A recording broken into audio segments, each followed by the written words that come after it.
In 1981, a 14-year-old girl named Sheila Sharp walked into her family's cabin in the Sierra Nevada mountains to find her mother, brother, and his friend tied up and brutally murdered.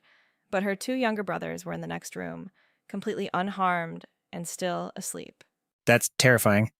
How do you sleep through a triple homicide in a small wooden cabin?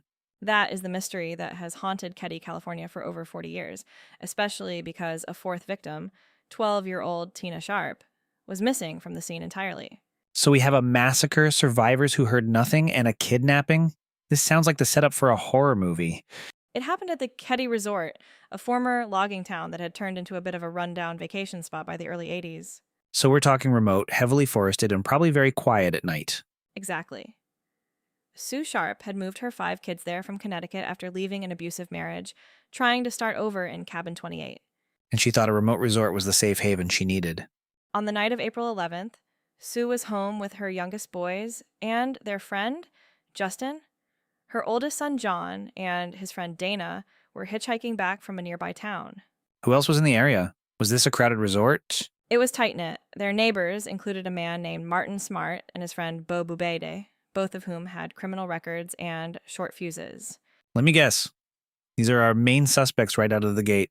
They should have been, but the world of 1981 Plumas County wasn't ready for a crime this savage. When Sheila came home the next morning, the living room looked like a war zone. You mentioned that they were tied up?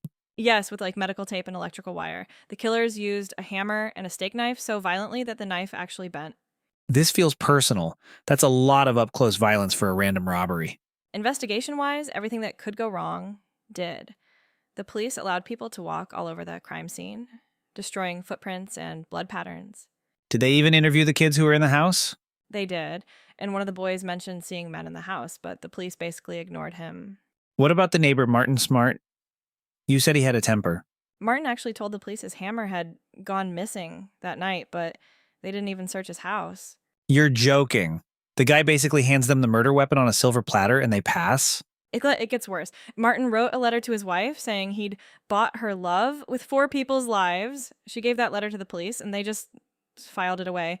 That's not incompetence. That sounds like a cover-up. That's the theory. Meanwhile, the search for 12-year-old Tina went nowhere until 3 years later, when a bottle collector found her skull 60 miles away. So the case goes cold for 30 years while the main suspects just live their lives? They both died before they could ever be charged. It wasn't until 2013 that a new sheriff, Greg Hagwood, reopened the boxes and realized just how much evidence had been buried. Did he find the letter? He found the letter, he found a confession Smart gave to a therapist, and he even recovered the missing hammer from a local pond. Is it enough to finally close the books? Not quite. In 2018, investigators found DNA on the original medical tape used to bind the victims. Don't tell me. It didn't match the dead guys. It matched a living person of interest, currently in the Pacific Northwest. So there's someone still out there who knows exactly what happened in Cabin 28. Precisely, but knowing and proving are 2 different things in a 40-year-old case. This case basically destroyed the town of Keddie, didn't it? It did. The resort fell into decline, and Cabin 28 was eventually demolished in 2004. But the Keddie curse remains a local legend. It's a reminder that a botched investigation doesn't just leave a case unsolved, it leaves an entire community traumatized. So what's the one thing to remember about the Keddie murders?